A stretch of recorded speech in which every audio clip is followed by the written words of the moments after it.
My name is Sandor Katz, and I am a fermentation revivalist based in Tennessee in the United States. Because the earliest triumphs of the field of microbiology involved identifying pathogenic bacteria, many people just approached the whole idea of bacteria and microorganisms with fear.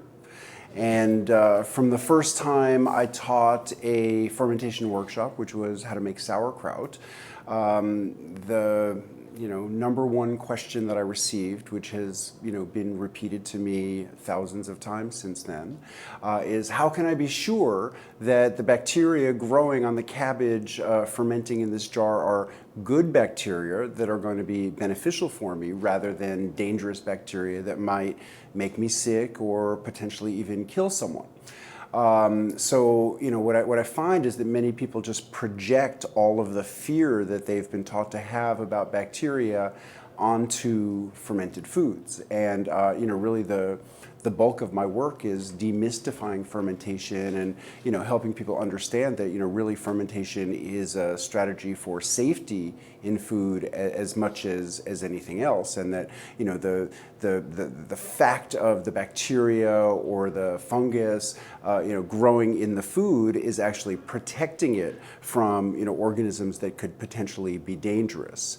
The ironic thing is that right now what's driving a lot of the interest in fermentation, I would say, is interest in the microbiome. And so there's a growing popular understanding that bacteria are not just our enemies that can make us sick, but that they're our partners, that our bodies are host to literally 1 trillion bacteria, mind-boggling numbers that exist in elaborate communities, and that eating fermented foods that are host to elaborate communities of bacteria are actually a great strategy for promoting biodiversity in the gut and potentially improving digestion, potentially improving immune function, and according to some new research, even potentially improving mental health. Microorganisms are actually a huge part of biodiversity.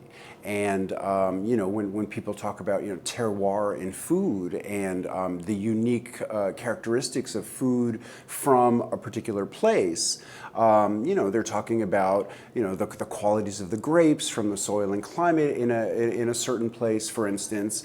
But of course, also coming from that soil and that climate are the communities of microorganisms that are on the grapes, and that's playing a huge role in the distinctive qualities of let's say wines that are produced from those grapes in those places. So I think microorganisms are a huge part of biodiversity, and people tend to think about biodiversity in terms of forests, in terms of the oceans, and absolutely those are critical, but biodiversity is no less important within each of us and on all of the plants and animal products that we eat. And in industrial production of food, industrial fermentation has generally relied upon what we would describe as pure cultures.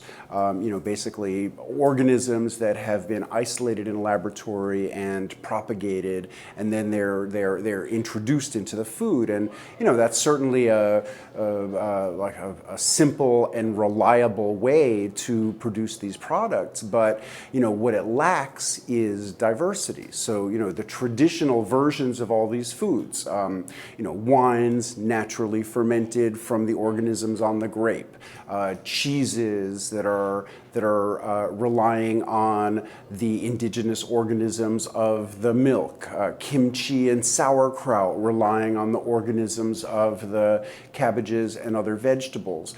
These foods embody biodiversity, and a lot of the flavor of the food, the flavor complexity is a manifestation of the biodiversity of the raw ingredients that you're making the foods from.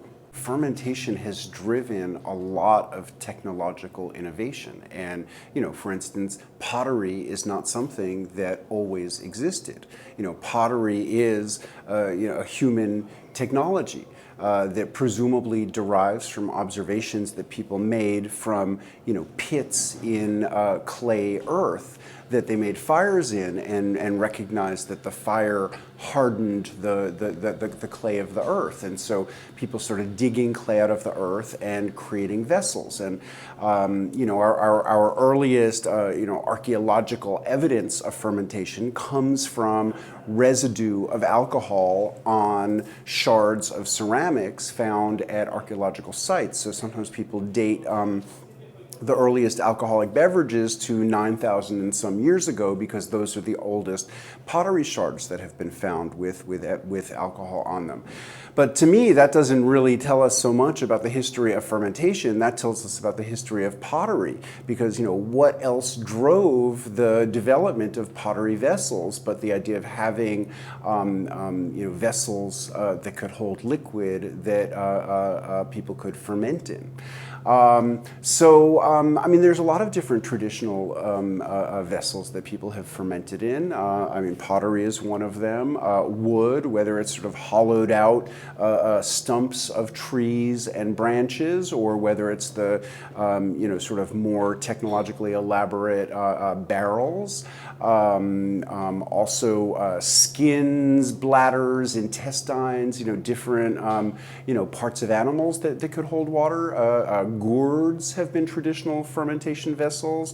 So, I think it's really wonderful and beautiful when people are, fermenting in traditional vessels. And of course, each vessel, has some influence on the qualities of the fermentation. They can impart flavors.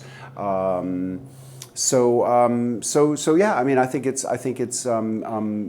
wonderful when people can work in traditional vessels. I think that there are also newer types of vessels people are working in, glass vessels. They don't impart as much flavor, but they can be really effective as fermentation vessels. And the problem with all these vessels is that they're expensive, and in many cases they're fragile. And so it's easy to see the appeal of working in plastic. Functionally, fermentation in plastic, generally works just fine, but it just, it lacks some of the, character that the more traditional vessels have. There have been some recent findings, particularly because in many places, cheesemakers have been required to work on plastic because of this sort of notion among some of the regulatory authorities that plastic is more hygienic and easier to clean. But some cheesemakers have won some important battles demonstrating that actually the wood and the sort of the microbes from the cheese that come to inhabit the wood end up being protective. So I think there really is a lot of wisdom in the traditional vessels and materials that people use for fermentation.